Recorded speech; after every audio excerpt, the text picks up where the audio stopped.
खा गया। तुम्हारे कर्म के फल से अगर ताल्लुक है तो ले आओ ना। कई कर्म ऐसे होते हैं जो कर लो तो फल मिलना जरूरी नहीं है, ये हमारे हाथ में नहीं है। भगवान ने खुद ही कहा, अर्जुन तू कर्म पे ध्यान मत दे, लेकिन मनुष्य है कि फल पे ध्यान देता है। कर्म पे ध्यान दे, फल पे ध्यान मत दे। फल पे ध्यान जाते ही अशांत हो जाएगा। फल वो आएगा जिसको मैं कह दूंगा जाओ, दुख वो आएगा जो मैं भेजूंगा। तो महाराज जी दुख भेजते कैसे हो? तो बोले भगवान कहते ये है कि मैं अधिक पाप का फल तो थोड़ा भेजता हूं और अधिक पुण्य का फल ज्यादा भेजता हूं। हमारे जीवन में ये आपको दिख नहीं है, आज आप विश्वास करना, भगवान का स्वभाव है। जब कर्म का फल हमने भोगना ही है। हम भी बीमार हुए और पता ही नहीं चला कि बीमारी क्या रही, वो सब फल भोग लिया। भगवान क्या करते हैं कि बुरे कर्म का फल भी देते हैं, लेकिन कर्म बुरे ज्यादा होते हैं और फल कम होता है। नोट कर ले। और अच्छे कर्म का फल जब आता है तो अच्छे कर्म कम होते हैं, फल ज्यादा होता है। अगर ऐसा ना हो तो भगवान को दयालु कौन कहेगा? न्यायाधीश तो है ही, लेकिन दयालु भी है। इसीलिए देवी अगर थोड़ा बहुत दुख है, 2 दिन बाद भोजन मिल जाएगा तो भी शरीर चल जाएगा, पानी तो रोज मिल ही रहा है। सुशीला ने कहा ये सब उपदेश देने की अब मुझे जरूरत नहीं है। जब द्वारकाधीश जैसे राजाओं के भी महाराजा आपके मित्र हैं तो दुखी काहे को होना? आप तो जा सकते हो, उनके पास चले तो जाओ। अरे जिस दिन से तुम अलग हुए हो तो तुमने तो उनको बिल्कुल भुला ही दिया। सुदामा जी बोले दोबारा ऐसे मत बोलना। जिस दिन से मैं द्वारकाधीश से अलग हुआ हूं उस दिन से लेके एक क्षण के लिए भी मैंने उसको बुलाया नहीं। तो मेरा हृदय चीर करके देख ले, मेरे दिल में द्वारकाधीश निरंतर बैठा है। शिक्षक तो मुझे क्या शिक्षा भूल नहीं सकता। इतना ही अंतर है। तुझे परिस्थिति दिखती है, तुझे हालात दिखते हैं और मुझे हालात देने वाला दिखता है। क्या? अच्छा एक बात बताओ, ये सच नहीं है क्या? ये जो कार्यक्रम हुआ लाख सोचो नहीं होता। कभी कभी एक बार सोचा सबके सब काम बनते चले गए, क्योंकि भगवान ने मोहर लगा दी। भगवान ने क्या किया? मोहर लगा। आप यहां बैठे हो अपनी मर्जी से नहीं, घर से निकलते ही कोई ऐसी रुकावट आ सकती है कि वापस भेज देंगे आपको। हाँ तो दीन बंधु उसकी कृपा का फल तो देखिए। मुझे चिंता नहीं है, तुझे दुख दिखता है और मुझे दुख देने वाला जो कन्हैया है ना वही दिख रहा है कि भेजा किसने है, भेजा किसने है। सुदामा जी बोले दुनिया बाहर से अमीर नजर आती है लेकिन भीतर से वो बिल्कुल भिखमंगी और गरीब है। राधे राधे। क्या दुनिया बाहर से, बताओ बताओ, आपसे पूछना जरूर है। दुनिया बाहर से अमीर दिखती है, बहुत सारा सामान मटेरियल कोठी बंगला दिख रहे हैं, लेकिन दिल में आग लग रही है, अभाव की आग। क्या क्या? अभाव की आग। अभाव माने, अरे भाई थोड़े अच्छे शब्द है। अभाव माने कमी। कमी। किसी से बात करो, बोले कैसा है, बोले कोठी भी है, बंगला भी है, कार भी है, पैसा कोई चिंता नहीं है, लेकिन एक कमी है। अच्छा एक है, धन्य हो आपको, वो कमी बनी रहेगी। दर दर घूम रहा हूं मैं, उस कमी को कोई पूरा कर दे तो भिखारी हुआ ना। मेहर करो, मेहर करो, मेहर करो।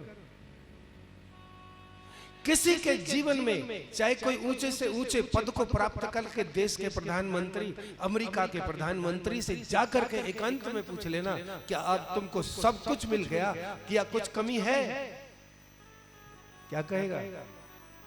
ये पक्की बात है ना। इसीलिए अभाव की आग में सब भिखारी हैं। सुदामा कहते हैं मैं ही एक ऐसा हूं जो बाहर से गरीब हूं। ताली यार, क्या बना दिया सुदामा की कथा को। अरे द्वारपालो, ये सब हम नहीं गाएंगे। जो सुदामा का वास्तविक चरित्र वर्णन किया गया है, निर्धनता का तो वर्णन आया, लेकिन उसके गुणों का वर्णन नहीं आया। सुशीला बोली तो अच्छा एक काम करो,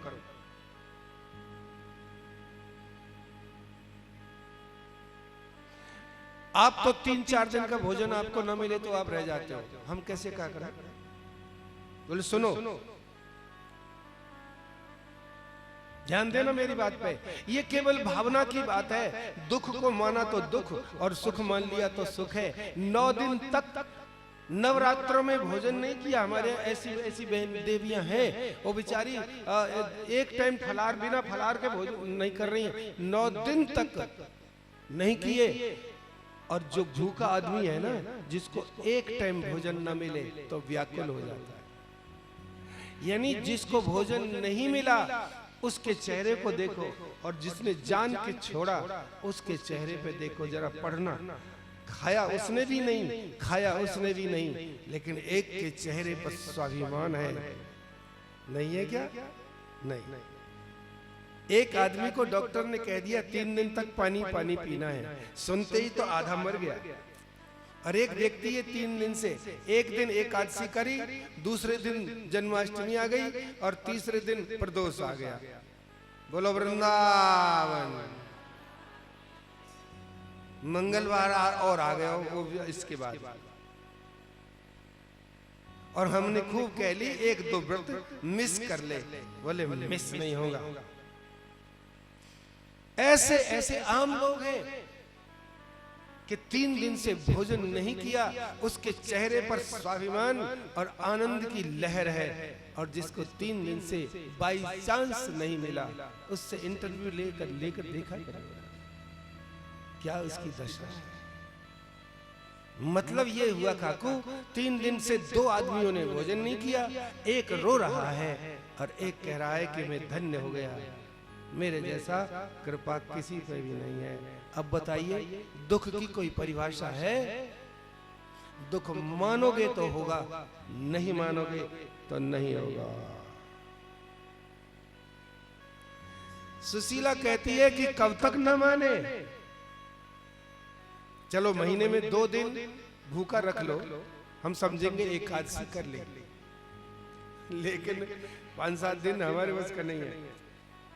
क्योंकि व्रत की भावना से यदि हम भूखे रहेंगे तो आनंद आएगा, और जब नहीं मिले तब हम रोएंगे। सुदामा जी बोले, अरे दुनिया वालों, एक बात और सीख लो, मुझसे सीख लो। दुनिया में दुख सदा नहीं रह सकता। बोलो जोर से। आज खुशखबरी सुनाता हूं। जिसके पास भी दुख आया है वो थोड़े दिन में चला जाएगा, लेकिन सुख सदा रह सकता है। सुख सदा रह सकता है।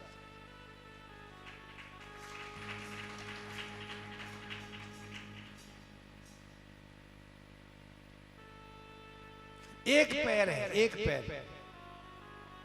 इसी रेवाड़ी में एक पैर से रिक्शा चलाते हुए एक व्यक्ति को हमने देखा है। औरों ने भी देखा है क्या? एक पैर से रिक्शा चलाता है और हंसते हुए। ये बड़ी विचित्र बात है। सुदामा चरित्र बहुत कुछ सिखाता है। इसलिए हम सुखी रहना चाहें तो सुखी सदा रह सकते हैं, लेकिन दुखी सदा नहीं रह सकते, क्योंकि हमारा स्वरूप सुख रूप है, हम सच्चिदानंद के रूप है। इसीलिए हम बुखार में भी कहेंगे हमको कोई दुख नहीं, कुछ लग गई टूट गई कोई बात नहीं, ठीक हो जाएगी, हमको कोई मतलब नहीं है, हम ठीक होंगे, हम भगवान के हैं, आखिर में इसमें भी कोई भलाई है, इसमें भी कोई भलाई है। ये माला जपते रहते हैं, अंदर से एनर्जी अपने आप आती रहती है। तो देख ले सुशीला, तू मुझे द्वारकाधीश के पास भेजना चाहती है तो मैं चला जाऊंगा, लेकिन धन मांगने के लिए नहीं जाऊंगा, मिलने जाऊंगा। यदि मुझसे मिलकर उसने स्वतः ही मुझे कुछ दे दिया स्वयं, तो ले आऊंगा, मना भी नहीं करूंगा, मांगूंगा। बोले मेरे देवता जाओ तो सही, कई तरह से चलो। बोले मैं तो द्वारकाधीश से मिलने कितनी बार चला जाता, लेकिन दुनिया क्या समझेगी कि भीख मांगने गया। नहीं, अब मैं जा रहा हूं, लाओ तैयारी करो। बोले क्या तैयारी करे? कपड़े तो एक जोड़ी ही है, वो तो आपके पास में 2-3 जगह से सिल गए, कोई बात नहीं, और सिल जाएंगे, लेकिन कुछ भेंट चाहिए, वो दे दो। भेंट क्यों चाहिए? बोले ये नियम है, किसी ज्योतिषी के पत्रा दिखाने जाओ तो खाली हाथ मत चले जाना, नहीं तो देखा हुआ पत्रा उल्टा हो जाएगा। ज्योतिषी ने पहले धर दो, फलादेश भी बदल जाता है अगर अच्छी दक्षिणा हो, थोड़ा सा हो जाता फर्क। बिना उसके दक्षिणा के आप पत्र मत खुलवाना। क्या देख रहा है भाई? गलत कह रहा हूं मैं? ना दे, ये कह रहा है फोन से ही पूछ लेते हैं, देते नहीं है। क्यों? उससे बोलो पेटीएम से दे दो। ये नियम नहीं है, नियम यही है, विप्र ब्राह्मण के पास यदि आपने मुहूर्त दिखाना है तो सबसे पहले दक्षिणा रख दो, तब आपका काम सिद्ध होगा। और जब डॉक्टर के पास चले जाओ, वैद्य के पास चले जाओ और बिना दक्षिणा के चले जाओ, जो पता लगे आपको कि कैसे का इलाज होगा आपका। विप्र, वैद्य और गुरु जी के पास जाना है, उनके चरणों में पुष्प ही सही ले जाना चाहिए, इस शास्त्र का नियम है। विप्र, ब्राह्मण, गुरु, वैद्य, ज्योतिषी, चार, इन्हें भेंट जो ना मिले तो सिद्ध होए ना काज, इनको भेंट जरूरी है, चाहे कुछ भी हो। भेंट का मतलब ये नहीं है कि वस्तु, कोई भी वस्तु हो। इसीलिए अब तू मेरे लिए कोई भेंट ला दे और मैं चलूं, द्वारकाधीश के पास चलता हूं। तो वो पड़ोसन पे के पास में किसी की चली गई और उधार क्या लेके आई? मुट्ठी चार मुट्ठी यूं। बोले मेरे पति देव द्वारका जा रहे हैं और वहां से बहुत घने सारे पैसे लेके आएंगे, धनवान होके आएंगे, मैं तेरे ब्याज सहित दे दूंगी ये चावल। ठीक है, दे दे, ले जा बहन, सारा हिसाब कर लूंगी, तू जा तो सही। अब महाराज जी वो लेकर के पोटली में बांध करके चले जा रहे हैं। हे नाथ, हे द्वारकाधीश, मैं अब तेरे पास आ रहा हूं, लेकिन जहां मैं रहता हूं वहां से सुदामापुरी तो 700 किलोमीटर दूर है, कैसे पहुंचूंगा? और शरीर भी मेरा जर्जर है, और द्वारकाधीश ये नदी भी सामने, नदी भी आ रही है, मैं पार कैसे करूंगा? अब तू जाने, तेरा काम जाने, मुझे कुछ नहीं पता। वो चल दिया। कह के देखना ऐसे कभी, तुरंत वो सावरिया आ जाएगा। तू जान। वृंदावन बिहारी लाल के चली जा रही है ये अनमोल सांसें, जो कुछ बची है इन्हीं को संभालो। चली जा रही है ये अनमोल सांसें, जो कुछ बची है इन्हीं को संभालो। चली जा रही है ये अनमोल सांसें, जो कुछ बची है इन्हीं को संभालो।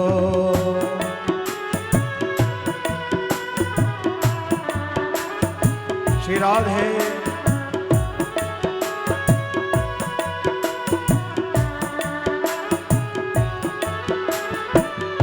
लिया जन्म तूने बड़े कष्ट से कर, पुकारा प्रभु को उल्टे लटक कर।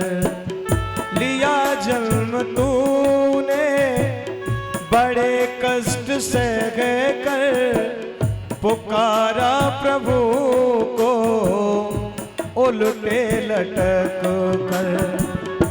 उसी भक्त वत्सल के तू गीत गा ले, उसी भक्त वत्सल के तू गीत गा ले।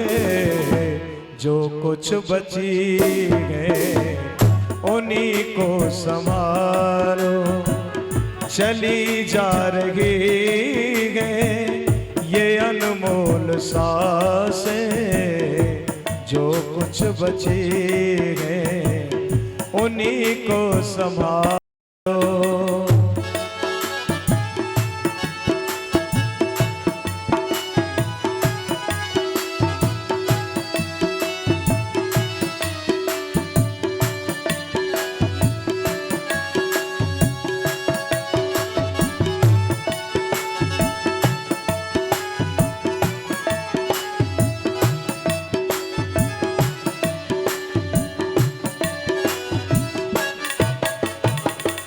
बिताया गए बचपन रुदन और हंसी में, पिया दूध तूने ललक कर खुशी में।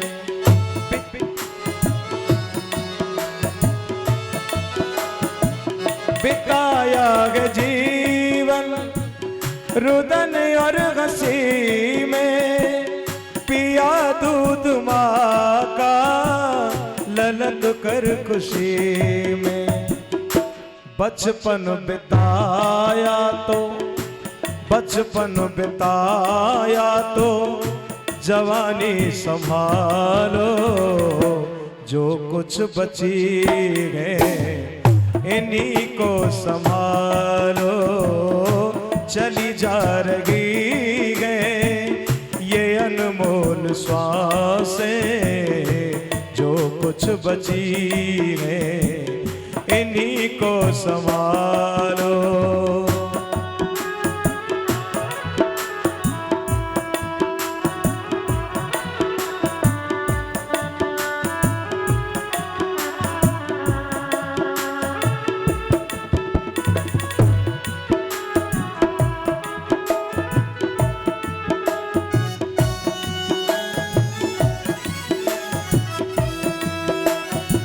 हरि वो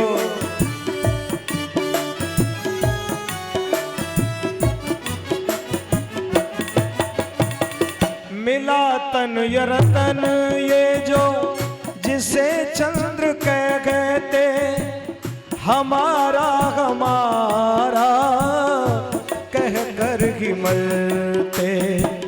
मिला चंद रतन जो, मिला तन रतन जो इसे चंद्र कह कहते, हमारा हमारा कह कर ही मरते। मिला पंच तत्वों से उसी में मिला लो, मिला पंच तत्वों से उसी में मिला लो। जो कुछ बची है उसी को संभालो, चली जा रही है ये अनमोल श्वासें। जो कुछ बची है उन्हीं को संभालो, जो कुछ बची है उन्हीं को संभालो। जय जय श्री राधे, जय जय श्री राधे, जय जय श्री राधे। जिसने कह दिया कि तू संभाल, अब मेरे बस का नहीं है, आज तक ऐसा कोई उदाहरण नहीं है कि उसने नहीं संभाला। अच्छा बताओ, किसी ने कहा कि अब मेरे बस का नहीं है और पूरा निर्भर हो गया उसके ऊपर, बिल्कुल 100%। तो आज तक कोई ऐसा उदाहरण नहीं है कि उसने नहीं संभाला। और ये बड़ी मुश्किल है निर्भरता। कैसे निर्भर हो? अभी तो बहुत कुछ, किसी को बुलाना है, उसको बुलाओ, उसको बुलाओ, उसको बुलाओ, मर जाता है। जब कोई नहीं दिखता है तो हाय मेरा कोई नहीं है ये कह के मर जाता है। भगवान क्या करे? यदि कभी जीवन में ऐसा अवसर आ जाए, सुदामा ने कहा कि मैं आने लायक नहीं हूं, न मेरे शरीर में कोई दम है, लेकिन मेरी पत्नी वो मुझे जबरन भेज रही है।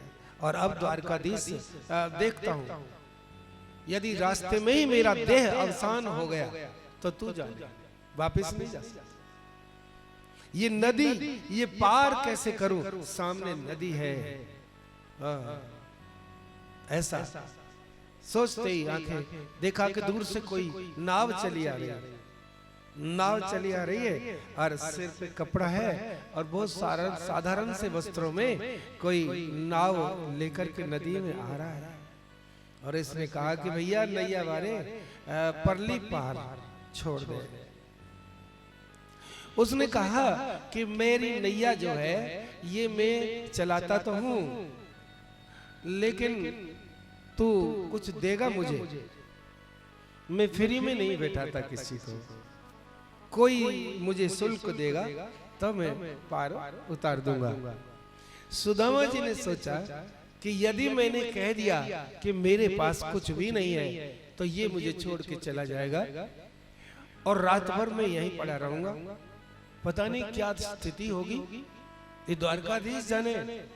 लेकिन सुदामा विद्वान थे महाराज, उसने ऐसा कह दिया क्या कि भैया ऐसा है, मैं तुझे जो दूं सो ले लेगा। बोल, ये जरूरी नहीं है कि मैं पैसा ही दूं, कुछ और दे दूंगा। उसने देखा गरीब आदमी है, बूढ़ा आदमी है, कुछ दे देगा, कपड़ा लगता या कोई बर्तन दे देगा या कोई चीज इसकी पोटली में होगी दे देगा। चल उसके बदले कुछ भी दे देना, लेकिन दे देना। सुदामा भी झूठ नहीं बोल रहा कि मैं दूंगा जरूर, लेकिन मैं अभी नहीं बताऊंगा, उस पार जब उतरूंगा तब बताऊंगा। देखिए कैसी समस्या, ये महापुरुष है, ठीक है। थोड़ी देर में नैया पार हुई, सुदामा जी ने परली पार जैसे कदम रखा तो नाविक ने कहा भैया जल्दी दे। बोले सुन ले, तूने कहा था कुछ भी देगा ले लूंगा। हाँ मैं लूंगा, मना तो नहीं करेगा। और उसने कहा सुन, मना नहीं करूंगा, दुनिया में जिस चीज को कोई नहीं लेता है मैं वो भी ले लूंगा, वो भी ले लूंगा।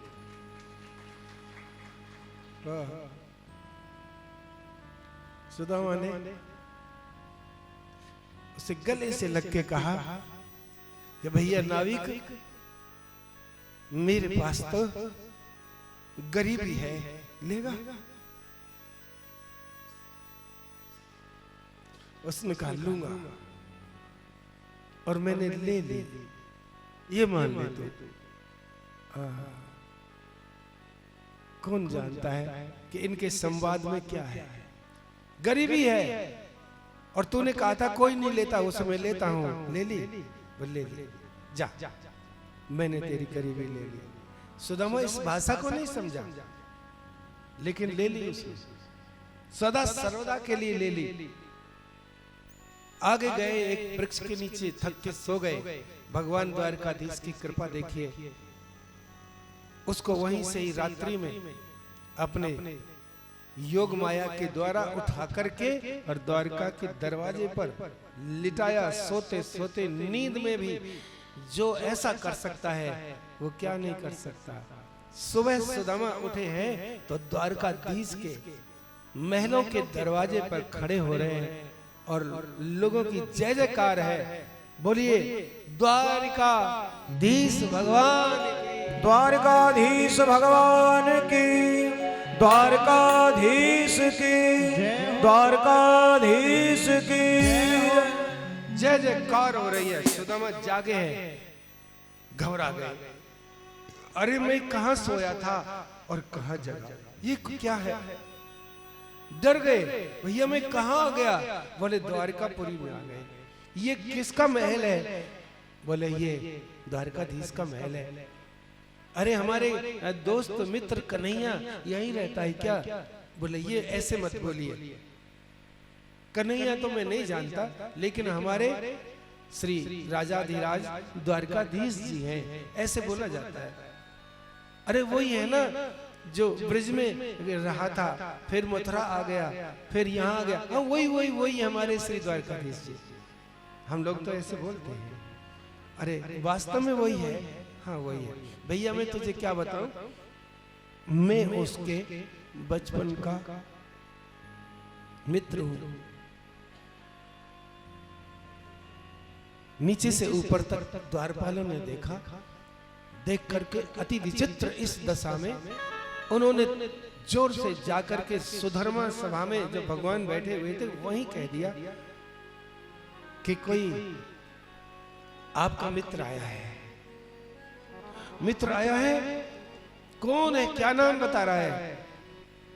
बतावत आपनो नाम सुदामा। तब सुदामा नाम से आए भगवान ने, ये का सुदामा आया है। सभा का परित्याग करके दौड़ते हुए नंगे पैर आए और उस अकिंचन, उस निर्धन, उस सरल ब्राह्मण को अपने हृदय से लगा करके अश्रुपात कर। बोले भक्तवत्सल भगवान की जय। भैया सुदामा चल अंदर चल। अरे ये तेरी दशा क्या है, नीचे से ऊपर तूने इतना दुख पाया। ये कहने के बाद भी कि तुमको दुख हो तो मेरे पास आ जाना, मैं तेरे दुख दूर कर दूंगा। सुदामा ने कहा, देख मैं कहां दुखी हूं, बोल दुखी कहां हूं। तेरे मुख की झुर्रियां, तेरे तन के वस्त्र देख करके मुझे बड़ा भारी दुख हो रहा है। चल। भगवान ने अपने उस निजी सिंहासन पे सुदामा को बिठाया। ये पहला ऐसा अकिंचन प्रेमी है जिसको भगवान ने अपने निजी सिंहासन पे बिठाया।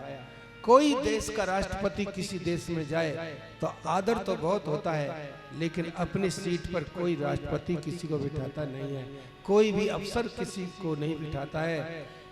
लेकिन ये एक ऐसा कन्हैया दयालु है कि अपने उसी आसन पर बिठा दिया। चरण धो रहा है। वर्णन आपको मालूम है, पानी नहीं, आंखन के नेत्रन के आंसू सो। कैसे बेहाल विवाइन के पग कंटक जाल गड़े पुन जोए।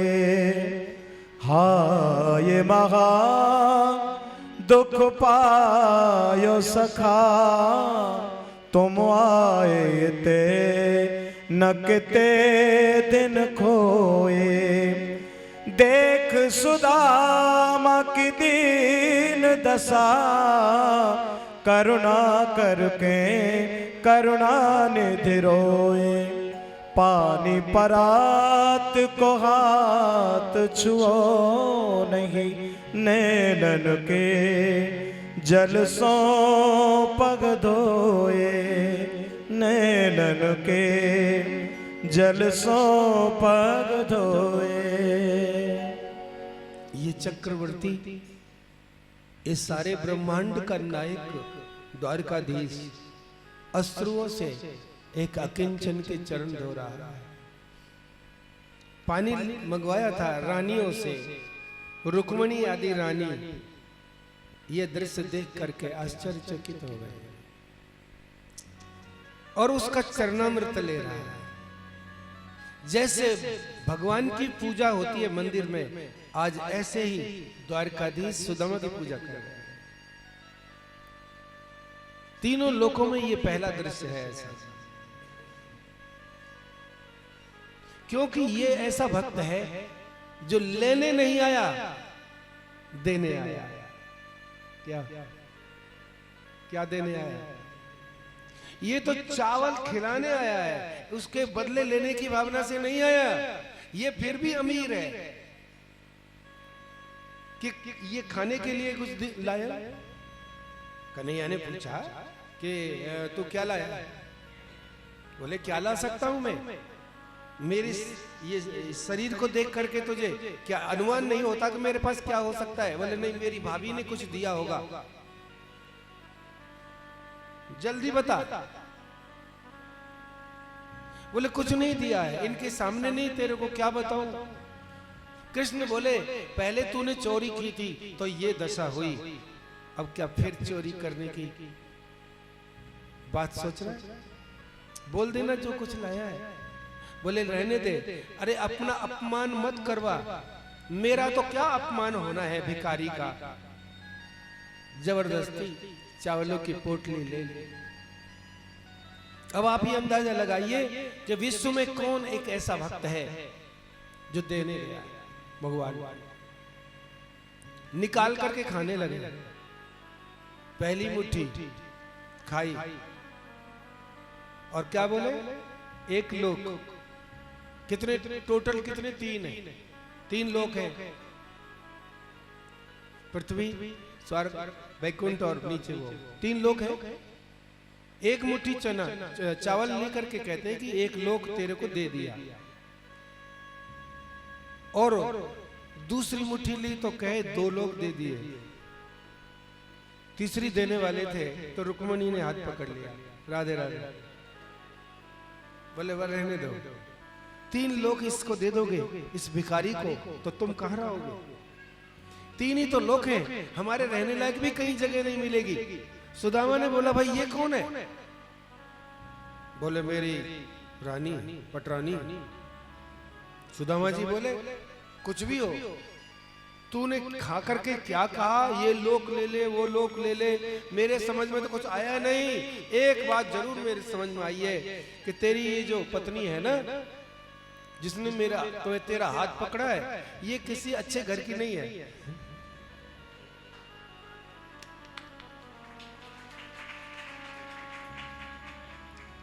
अब वो सुदामा क्या समझे कि एक लोक ले ले, दो लोक दे ले ले ले, तू क्या बोल रहा है? सुदामा ने देखा कि एक लोक तेरे को दिया, ये लोक तेरे को दिया, दिया दिया सुना था। तो वो सुदामा ने सोचा कुछ देने की बात कह रहा है, और इसकी पत्नी ने कहा आगे और कुछ मत देना। दान करने से जो रोकने वाली है तो झट अंदाजा लगा दिया कि ये किसी ऐसे ही घर की है जहां ज्यादा दिया नहीं जाता, गरीब घर की है, ऐसा लगता है।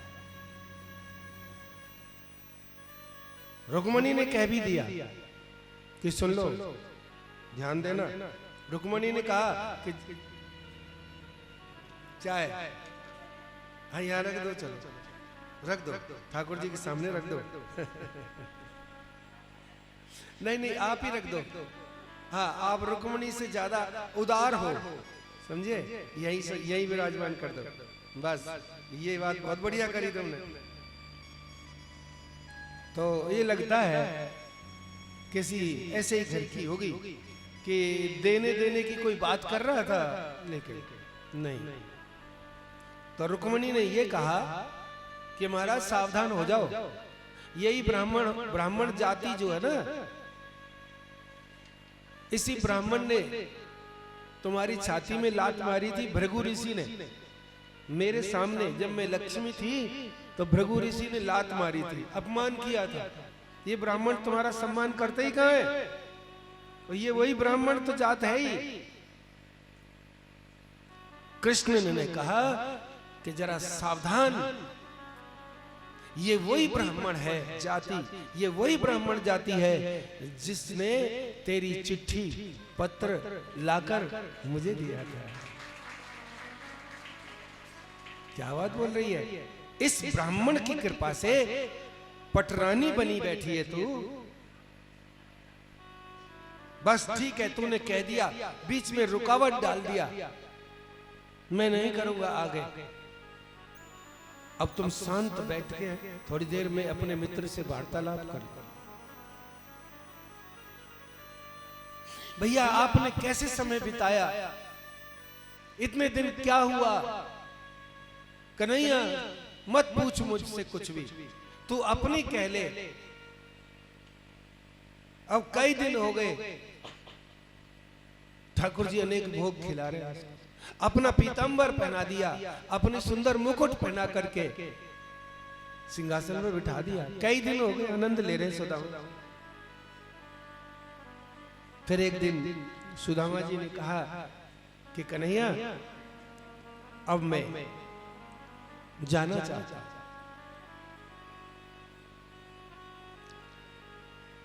मैं अब जाना चाहता हूं।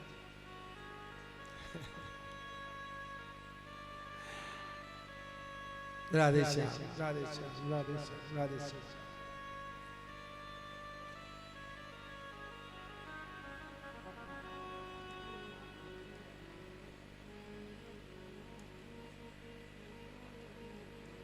अरे हमें नहीं मालूम था कि चावल भी लाए जाते हैं।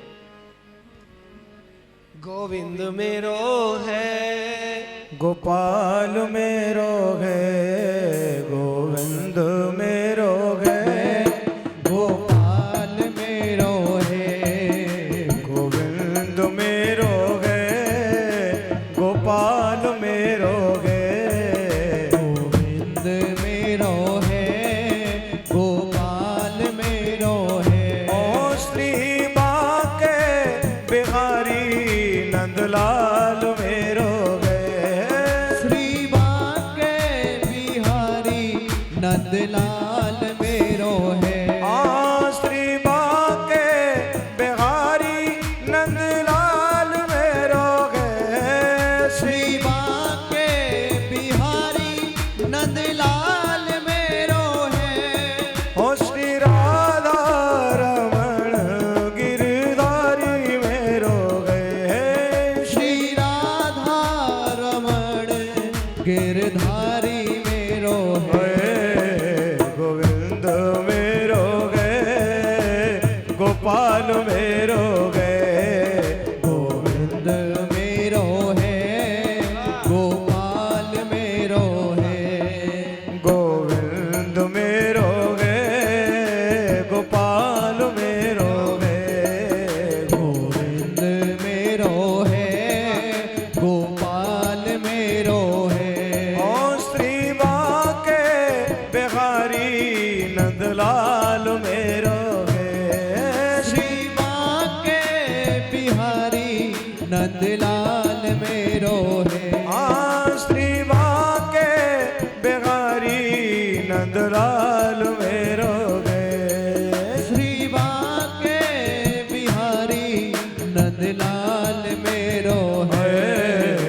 गोविंद मेरो है, गोपाल मेरो है, गोविंद मेरो है, गोपाल मेरो है। प्रभु जानो योगी मुझे, पर मैं न तुम्हें बिसराया करूं। गुणगान करूं तेरा ध्यान धरूं, तुम मान करो मैं मनाया करूं। तुम मान करो मैं मनाया करूं, तुम मान करो मैं मनाया करूं। तेरे भक्तों की पद पंकज धूल, तेरे भक्तों की पद पंकज धूल, सदा निज शीस चढ़ाया करूं। तेरे भक्तों की भक्ति करूं मैं सदा, तेरे भक्तों की भक्ति करूं मैं सदा। तेरे चाहने वालों को चाहा करूं, तेरे चाहने वालों को चाहा करूं। हे गोविंद मेरो गे, गोपाल मेरो गे, गोविंद मेरो है, गोपाल मेरो है। ओ श्री बांके बिहारी नंदलाल मेरो गे। ओ श्री बांके बिहारी नंदलाल मेरो है। श्री बांके बिहारी नंदलाल मेरो गे। श्री बांके बिहारी नंदलाल मेरो है। ओ श्री राधा रमण गिरधारी मेरो गे। ओ श्री राधा रमण गिरधारी मेरो है। हे गोविंद मेरो गे, गोपाल मेरो गे, गोविंद मेरो है, गोपाल मेरो है, गोविंद मेरो है, गोपाल मेरो है। जय जय श्री राधे, जय जय श्री राधे, जय जय श्री राधे। दोनों मित्र के बीच में ये दो बातें एक अजीब हो गई। सुदामा ने ये नहीं बताया कि मैं गरीबी से बहुत दुखी हुआ, उसने कहा मैं ठीक हूं, बताया नहीं। और इस सरकार ने दो मुट्ठी में दो लोग की संपत्ति उसको दे दी, और ये नहीं बताया कि क्या दे दिया। दोनों को ये बातें मालूम नहीं है। सुदामा को मालूम नहीं है कि क्या दे बैठा, और जो इसने बोला, और बोलते ही वो उसके पास गरीबी घर में जहां वो रहता है वहां पहुंच गई। इसने तो ये नहीं बताया और इसने ये नहीं बताया। दोनों को देखो, ठीक है भैया, मेरी भाभी ने जो दिया है वो बहुत अच्छा। और सुदामा देख, तेरे चावल मैंने तेरे सामने खा लिए, लेकिन तू एक बात ध्यान रखना, तेरे चावल करोड़ों लोगों ने खाए हैं। मैंने उन चावलों का भंडारा कर दिया है और वो करोड़ों लोग खा चुके हैं। सुदामा बोले कि तूने ब्रज में जितना झूठ बोला था, अरे झूठा, बचपन में जैसे तू झूठ बोलता था अब भी बोलता है क्या? मेरे सामने तूने चबाए और कहता है कि मैंने भंडारा कर दिया है, करोड़ों जीवों को तेरे चावल मैंने खवा दिए। समझ में नहीं आई, तू राजा होकर भी झूठ बोलता है। बोले सुदामा, वास्तव में कृष्ण ने कभी झूठ नहीं बोला, क्योंकि सच्चिदानंद के पास झूठ है ही नहीं। ताली बाली बोला है, अरे उसके पास झूठ कहां से आएगा? और फिर ऐसे बोल रहा है, हर एक व्यक्ति नहीं समझ सकता, ये अत्यंत प्रेमानंद की बात है। बोले बताओ, भंडारा कर दिया। और सुनिए, बात याद आ गई मुझे भंडारे के नाम से। आज कथा जैसे ही विश्राम लेगी, श्री सुखदेव जी का पूजन होगा, श्री भागवत जी को विदा कर देंगे, यहाँ आरती होनी है, और उसके बाद आप यहाँ से भंडारे का महाप्रसाद लिए बिना नहीं जाओगे। ऐसे बोलो, नहीं जाएंगे, बोलो अरे बोलो भाई। अच्छा, जिन्होंने नहीं बोला वो जाएंगे। अरे भैया, ऐसा भाग्य कहाँ है कि कोई कह दे कि भंडारे का प्रसाद लिए मत जाना। मैं कह रहा हूं व्यास गद्दी से कि आरती होगी श्री ठाकुर जी की, थोड़ा देर से आज कथा समापन होगी। सप्त दिवसीय इस महायज्ञ की आज विदाई है। भागवत जी आज हमारे यहाँ से विदा ले लेंगे। कथा कभी समाप्त नहीं होती, लेकिन विदा होती। कथा तो चली ही रही है 24 घंटे, लेकिन विदा होती। तो आप लोग सब क्या करेंगे?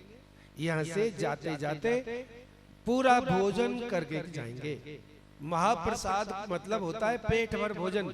आगे से कोई महाप्रसाद कहे ना, ये वैष्णवों की और साधुओं की भाषा है। तो ये मत समझना कि हाथ में प्रसाद देंगे। जब महाशब्द जुड़ जाए समझ लो पूरा पूरा होगा, पूरा होगा। तो आप लोग यहाँ से प्रसाद पाके जाएंगे। हाँ जी, ये हाथ जोड़ के कह रहे हैं, हाथ जोड़ के कह रहे हैं, सुन लो।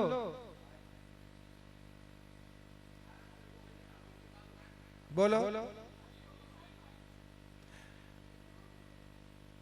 बोलो, हम नहीं जाएंगे।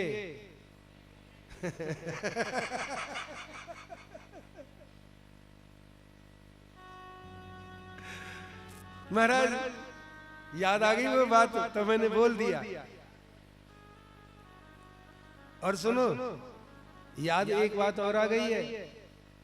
इसका मतलब नहीं खाएंगे, जाओगे खाओगे नहीं, ऐसा न करना। किसी के प्रेम, किसी की भावना को स्वीकार करना चाहिए, न इच्छा होते हुए पाना। ठीक है सरकार। दूसरी बात, जितने यहाँ राधा मोहन सत्संग मंडल के भक्तजन बैठे हैं, बीच में उनको भी सूचना दे देता हूँ। अब की बार जो सत्संग है इतवार से अलावा है मंगलवार को, और वो भी दिन के 10 से 12 बजे सत्संग समाप्त होगा रामपाल जी के निवास पे, और उसके बाद में महाप्रसाद होगा। अच्छा देखा, वही ठीक है ना। अच्छा, अब इनको ये नहीं पता कि मैंने बार कौन सा बताया है। इनको इतवार को आने की आदत है, लेकिन मंगल को भी आना सीखो। मंगल भवन अमंगल हारी। बीच में भी सत्संग हो तो जैसे छुट्टी ले लेके घर के काम करते हो, सत्संग के लिए समय निकालो। ठाकुर जी की कृपा से 10 से 12 दिन में, और उसके बाद महाप्रसाद। तो आपस में इनका तो देखो जी सुविधा हो गई। बोले अब तो हम आ जाएंगे, क्योंकि चकला बेलन की छुट्टी तो हुई, हम सबको लेके आएंगे। अगर वैसे होता तो हम आते, लेकिन अब हम उनको भी लाएंगे जिनको लाना है। भाई बीच में याद नहीं रहे, मंगलवार रामपाल जी के निवास पे ठाकुर जी के उत्सव भी है, हनुमान जी का उत्सव भी है, और यज्ञ भी है, रामायण पाठ वगैरह सब कुछ है। अस्तु, भगवान ने झूठ बोला क्या अग्रवाल जी? उन्होंने कहा कि तेरे इन चावलों का मैंने भंडारा कर दिया है, ये विश्व के बहुत सारे जीव अब तेरा भंडारा खा चुके हैं। बोले कैसे? बोले सुनो, इस सारा संसार मेरे उदर में है, ये दुनिया सब मेरे पेट में है, और मैं सारी दुनिया में हूं। यदि मैंने खा लिया तो सबने खा लिया, सबने खा लिया। तेरे चावल अकेले मैंने नहीं खाए, मेरे संसार पूरे मेरे अंदर मौजूद है, तो सबने खा लिया। तो ठाकुर जी झूठ नहीं बोलते। सुदामा जी बोले भैया हमारे तेरी ये बात भी समझ में नहीं आई, और ये बात भी समझ में नहीं आई कि 2 लोग और 1 लोग क्या है। अभी तक तो कुछ दिया नहीं है, न पैसा न धेला। मन में सोच रहे हैं सुदामा जी कई दिन हो गए कुछ नहीं दिया। बोले अब मैं जाने वाला हूँ, मुझे घर की याद आ रही है, और अब जा रहा हूँ। भगवान बोले जा रहा है? हाँ तो जा। सुदामा जी बोले बड़ा रूखा मामला, ये भी नहीं है, और ठहर जा भैया, और ठहर जा भैया। ना, जाना है तो जा। आज ही जाएगा? हाँ आ भी जाऊंगा। सुदामा जी सोचने लगी शायद चलते समय देगा नहीं, जैसे चलते समय या कोई चेक दे दे या कुछ वो दे दे, पासवर्ड दे दे, ले लीजिए वहां से देगा। अब आज की भाषा है, क्या करें। भगवान ने कहा जाना है तो जा भैया, और अब तू जा ही रहा है तो ये जो मेरे सुंदर सुंदर चमकीले वस्त्र और मुकुट उतार दे और अपने वो मैले कुचले फूटे टटे वस्त्र पहन के चला जा। अब तो सुदामा जी कहाँ फूटे कि यार व्यवहार भी नहीं आता इसको। अरे मैंने कौन से इससे ये कपड़े मांगे थे, अपने आप ही पहनाए और अपने आप ही कह रहा है उतार दे, अभी उतार देता हूँ। गुस्सा आ गया और क्रोधित हो गए कि अभी उतारता हूँ। तू अपने मन में द्वारकाधीश बनता है, ये उतार और ला मेरी वही पगिया और वही अंगोछा और वही धोती लेके आ। उतरवा लिए। इसकी लीला देख रहे हो। और सोने से जड़ी हुई जूतियां दी थी कि इनको पहन के महलों में खड़म खड़म करते हुए घूम ले। पूरे महलों में घुमाया और 16,000 और 108 अलग अलग रूम दिखाए, महल दिखाए कि ये मेरी वो रानी है, ये मेरी वो रानी है। सभी रानी प्रणाम करने लगी तो उसका हाथ दुखने लगा। उन्होंने कहा सबको मैं कन्हैया तुझे आशीर्वाद दे देता हूँ, तेरे में सबका